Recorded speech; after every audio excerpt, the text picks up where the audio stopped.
Hola, ¿qué tal? Bienvenidos a Reporte Climático. Yo soy Iván Carrillo y este es el espacio del noticiero científico y cultural iberoamericano de periodismo de soluciones para un mundo en constante cambio. Semanalmente convocamos a especialistas latinoamericanos que nos ayudan a reflexionar sobre temas que nos competen a todos, como la conservación de los ecosistemas, el uso sostenible de la naturaleza y la alteración del clima.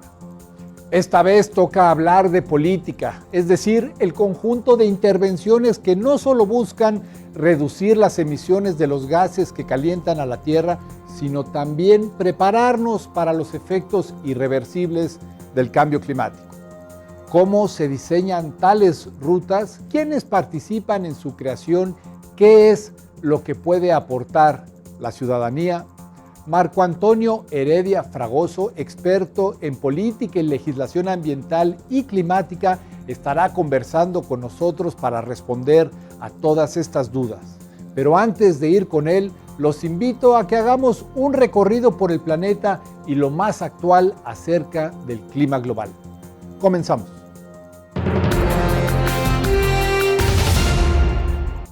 El cambio climático amenaza con aniquilar los oasis de Marruecos. Estos frágiles ecosistemas verdes y fértiles contrastan con el entorno del que forman parte, el Sahara, considerado el desierto más árido del planeta. Ahí se han cultivado durante milenios olivos, almendros, palmeras datileras, henna y muchos más productos de los que depende la economía de la zona. De acuerdo con la UNESCO, actualmente los oasis marroquíes son el hogar de 2 millones de personas y el hábitat de la mayoría de las especies animales del país. Sin embargo, en el plazo de una generación han cambiado de aspecto. Los palmerales han dado paso a una vegetación rala y los suelos se han agrietado por la escasez de agua, poniendo en peligro su extraordinaria diversidad biológica. Associated Press reportó que las sequías de los últimos meses son las peores que recuerdan los pobladores, quienes cada vez dependen más de los programas asistencialistas del gobierno. En menos de un siglo, 3/4 de la superficie que corresponde a los oasis ha desaparecido y el resto podría acabarse en los próximos años.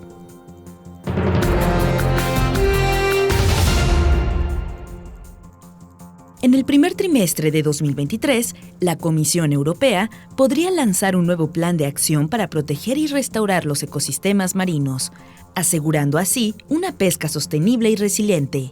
La plataforma de noticias Euractiv informó que una de las medidas emblemáticas de la iniciativa será detener la pesca de arrastre. Como su nombre lo indica, el método consiste en embarcaciones que arrastran redes enormes a lo largo del lecho marino y capturan todo lo que encuentran a su paso. Además del peligro que significa para la biodiversidad, dicha técnica agita el carbono que por mucho tiempo permaneció almacenado en el fondo del mar, hace que ascienda en el agua y que finalmente escape a la atmósfera, donde contribuye al calentamiento global. 6 países de la Unión Europea figuran entre las 10 naciones del mundo con más emisiones de gases de efecto invernadero por pesca de arrastre en su zona económica exclusiva. La región ya tiene prohibida esta actividad a profundidades mayores a los 800 metros. Con el nuevo plan, quedaría vedada también en las áreas marinas protegidas, independientemente de la profundidad.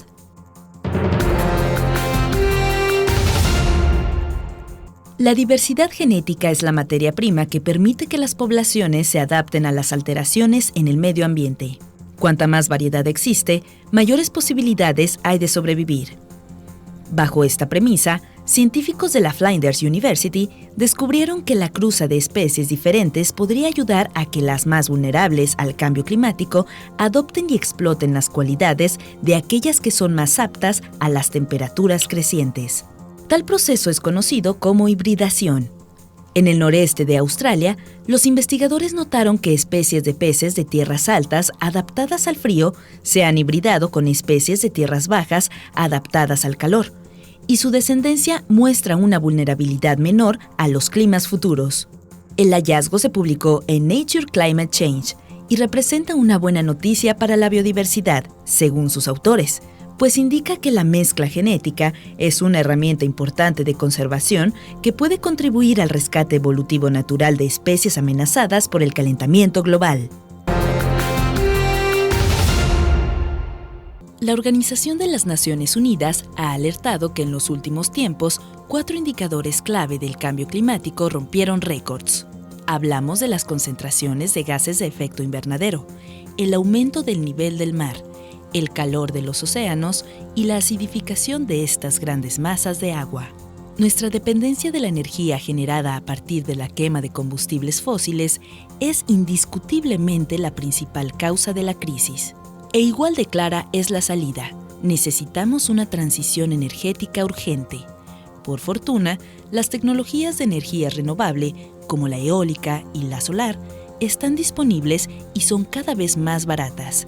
En algunos casos, inclusive, son más accesibles que el carbón, el petróleo y sus derivados.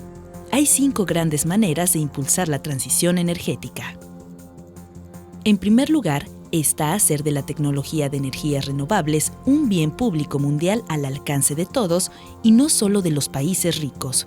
Esto implica eliminar los obstáculos para el intercambio de conocimientos y la transferencia tecnológica, incluidas las barreras de los derechos de propiedad intelectual. En segundo lugar, tenemos que mejorar el acceso global a los componentes y materias primas que demanda la transición energética, desde los minerales necesarios para producir turbinas eólicas hasta los vehículos eléctricos. Se requieren mayores inversiones para garantizar una transición justa e incentivos para construir cadenas de suministro basadas en prácticas sostenibles que protejan los ecosistemas y las culturas. Asimismo, se debe nivelar el campo de juego para las tecnologías de energía renovable, mediante la cooperación internacional, pero también a través de reformas nacionales que optimicen y aceleren la transición. La cuarta acción esencial es redirigir los subsidios energéticos de los combustibles fósiles, que únicamente benefician al 20% más rico de la población, hacia las energías renovables.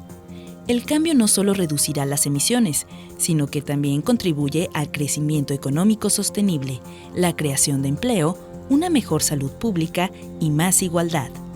Por último, la transición energética precisa triplicar los recursos que se le destinan actualmente. Se deben invertir unos $4 billones al año en energía renovable hasta 2030.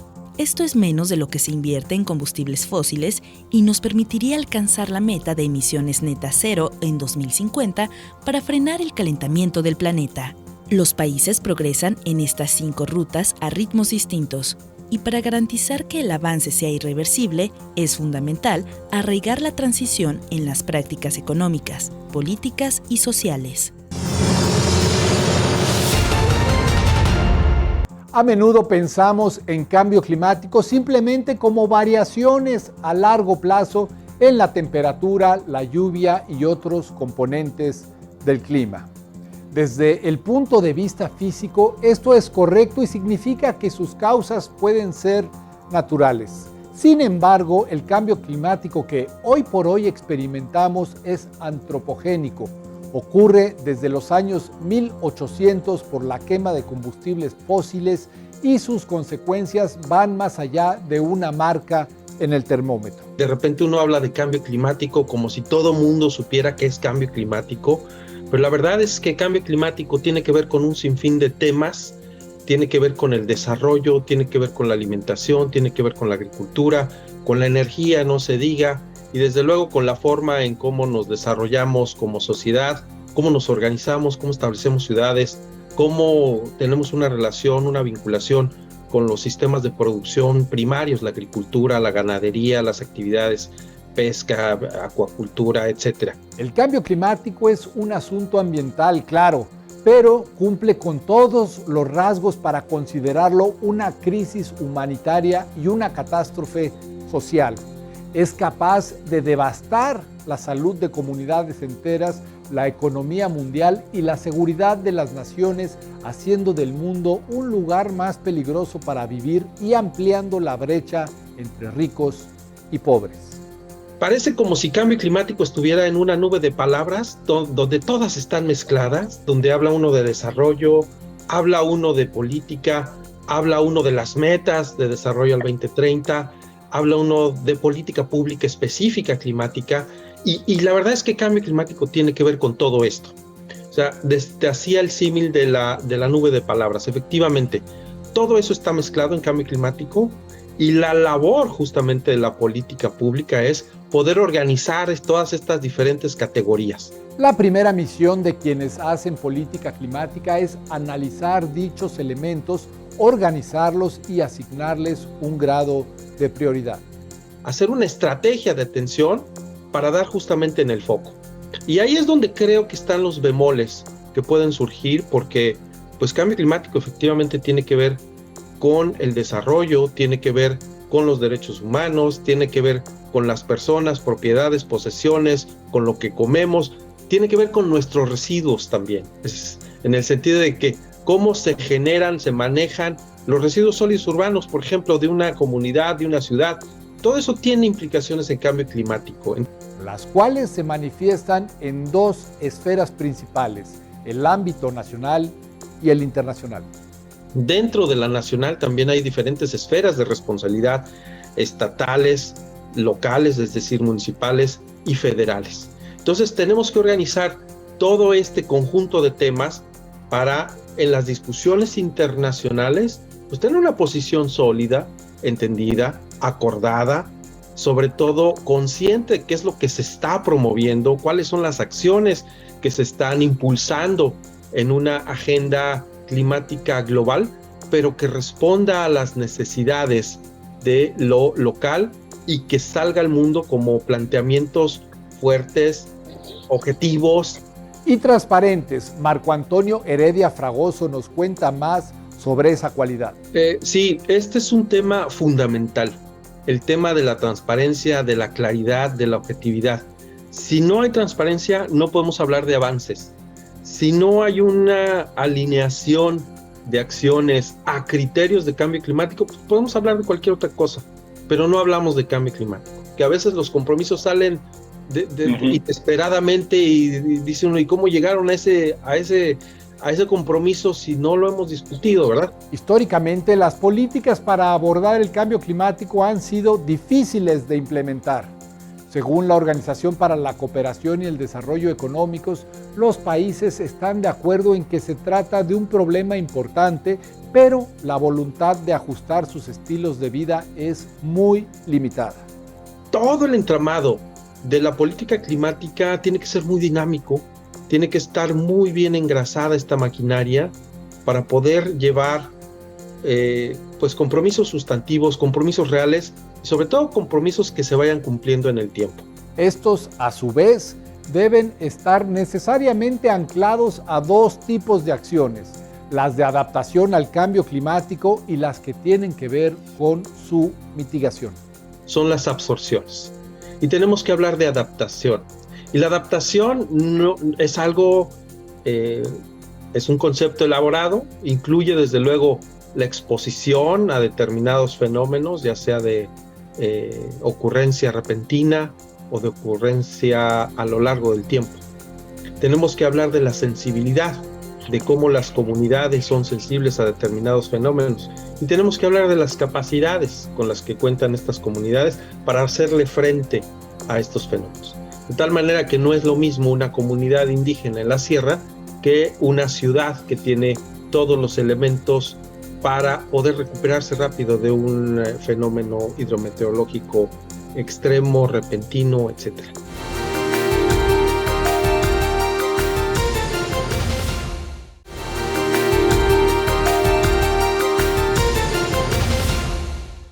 La transparencia climática permite evaluar el cumplimiento de los compromisos de los países en la lucha contra la alteración del clima. Asimismo, facilita la vigilancia de los recursos asignados a dicha misión y ayuda a determinar con objetividad si las naciones avanzan en sus esfuerzos o si caen en incongruencias con sus metas.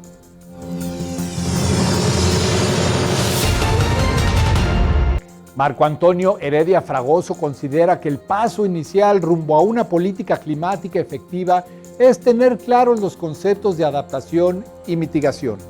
A continuación nos detalla el porqué. Teniendo claro qué significa mitigación y teniendo claro qué significa adaptación, entonces podemos empezar a identificar de qué manera somos vulnerables. Por ejemplo, hablando de adaptación, de vulnerabilidad, ¿de qué manera somos vulnerables a qué? Hablando de mitigación, considerando, estableciendo cuáles son nuestros consumos, nuestra manera de pues contribuir a las emisiones o nuestra manera de contribuir a esos sumideros de carbono, pues ya estamos hablando de establecimiento de líneas base y de disminución que pueda ser medible, que pueda ser monitoreable, a la cual se le pueda dar seguimiento en el tiempo. Entonces, por ello es indispensable un conocimiento profundo del cambio climático como fenómeno global con impactos locales. Requiere educación. Si no tenemos información y educación, difícilmente vamos a hacer compromisos que sean creíbles, que sean transparentes, que sean monitoreables, a los cuales se les pueda dar seguimiento. No vamos a saber qué hacer, ¿verdad?, para disminuir emisiones si no tenemos idea de dónde están esas emisiones, cómo se están generando. Y en este punto vuelve a entrar en juego la transparencia. Pues es una obligación en sí internacional de los países. En un primer periodo de actualización de este concepto de contribuciones nacionalmente determinadas, que son los compromisos de los países, se hizo pues una descripción para clarificar a qué se están comprometiendo los países y para darle seguimiento a partir de entonces. Pues son compromisos importantes, son compromisos técnicos, son compromisos que tienen que dársele seguimiento. Y ahí la sociedad tiene un papel muy importante justamente para dar seguimiento a estos compromisos y para promover que se cumplan y también para participar.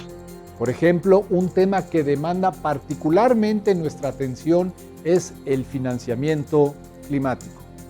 El financiamiento climático es una condición necesaria para el avance de la política climática, una condición necesaria. Si no hay financiamiento, pues estamos hablando de otra cosa, estamos hablando de conversación climática, discusión climática, cafés climáticos, lo que le quieras llamar, pero no es acción climática. La acción climática tiene que ir aparejada de un financiamiento, de medios y mecanismos que la hagan posible. En este sentido, la meta es movilizar a nivel mundial 100,000 millones de dólares al año para encarar la alteración del clima. Se aspira a que estos recursos sean 50% mitigación, 50% adaptación. Pero déjame decirte también que esa meta no es una meta nueva. Es una meta que está vigente, está en vigor, está presente desde el 2009, desde la COP de Copenhague, la COP 15. Y no se ha logrado justamente llegar a la meta de la movilización de esos 100,000 millones de dólares al año. Hay diferentes esfuerzos, la propia convención, los propios organismos de la convención, hay un comité permanente de financiamiento dentro de los marcos de discusión de la convención que están dándole seguimiento a esto. Los números a los que llegan rondan por ahí de los 75,000 millones de dólares al año, no llegan a los 80,000. Todavía no llegamos a la meta. ¿Cuáles son los obstáculos que lo han impedido? Está faltando capacitar a quienes necesitan los recursos para poder emplearlos. Está faltando una vinculación mucho más estrecha entre los organismos financiadores y quienes participan, desarrollan e implementan los proyectos, pero no en los grandes lobbyings, no en las grandes organizaciones que están en los países desarrollados cobrando overheads. No, ahí no. En los países en desarrollo, que son los que necesitan los recursos, se necesita fortalecer la capacidad de diseño, implementación, ejecución de los proyectos en territorio. Muchas veces el financiamiento está disponible y lo que hacen falta son planes para sacarle el mayor provecho en términos de adaptación y mitigación. Faltan proyectos que se ajusten a criterios de cambio climático. Para poder aplicar el dinero al cambio climático, tienes que tener muy claro, como decíamos hace rato, y como parte de la transparencia, pues, cuáles son los criterios que estás atendiendo. ¿Dónde vas a pegar en la mitigación? Ya sea en transporte, ya sea en energía, ya sea en industria, ya sea en eficiencia energética. ¿Cómo vas a dar en el clavo de mitigar proyectos de forma integral, de forma que desarrollando un proyecto climático no dañes pues alguna otra esfera ambiental, ¿no? No generes más emisiones, no generes más contaminación, no generes más plásticos, desechos, etcétera, etcétera, etcétera. ¿Cómo puedes lograr esa integralidad? ¿Cómo llevas una contabilidad? ¿Cómo puedes disminuir emisiones de manera tal que los proyectos pues no sean emisiones adicionales a las que ya tenías? Esto se traduce en una oportunidad para países como México y el resto de América Latina. Pues que tiene un gran potencial de mitigación a partir de la captura de carbono, ya sea verde, ya sea azul, pues en mares, costas, en ecosistemas costeros. La aplicación del financiamiento climático además requiere de proyectos que sean sostenibles. Y de forma que también pues toque variables sociales, económicas. Afortunadamente, Marco Antonio Heredia Fragoso ha notado en los últimos años más interés por parte de las instituciones financieras. Así lo describe. Está costando mucho dinero por desastres naturales, por sequías, por pago de seguros. El tema de cambio climático a las instituciones financieras está costando mucho dinero. Y son los primeros interesados, junto con todas las personas y todos los que sabemos de estos temas, para poder diseñar estrategias eficaces de apoyo con recursos para disminuir vulnerabilidad, incrementar nuestra capacidad de adaptación y para poder ser mejores gestores de esta crisis climática. Y aunque logremos frenar sus efectos, algunos ya no tienen marcha atrás. El cambio climático va a estar acá todo lo que resta de este siglo. Las concentraciones que tenemos en este momento en la atmósfera de CO2 y otros gases de efecto invernadero, ahí van a estar. Entonces tenemos que hacer lo necesario para poder atender de forma efectiva lo que sea necesario para impulsar con recursos, con créditos, con seguros, con diferentes esquemas innovadores que se necesita, y entender también que cada vez va a ser más caro producir con fuentes intensivas de carbono. Entonces necesitamos hacer esa transición con apoyo a recursos financieros y eso no puede esperar más. En el proceso, América Latina podría convertirse en un agente transformador a través de exigencias y propuestas de escala regional. Los países en desarrollo, principalmente los de América Latina, pues también tienen un lugar preponderante, yo te diría, por la gran capacidad de implementación que existe, el gran potencial, yo lo diría, de implementación. América Latina, si bien no es un gran contribuyente de gases de efecto invernadero, sí que puede ser un gran repositorio, sí que es un gran receptorio, un sumidero de carbono importantísimo en el mundo, y yo creo que ahí es donde se puede explotar justamente esta capacidad. Diferentes países de América Latina han tomado liderazgo en esto. Yo te puedo decir, por ejemplo, Costa Rica, Chile, Colombia, incluso están haciendo esfuerzos muy importantes, ¿no? En diferentes aspectos. Y yo creo que es algo en donde México tiene que ver, tiene que mirar lo que se ha hecho, lo que tiene México. Tiene un marco jurídico robusto, tiene políticas públicas, digamos, muy bien dirigidas hacia lograr una ambición climática, y creo que es el momento justamente de hacerlo, ¿no? Hemos llegado al final de este reporte climático, periodismo de soluciones para un mundo en constante cambio. Mi nombre es Iván Carrillo y espero encontrarme de nuevo con ustedes la próxima semana. Muchas gracias.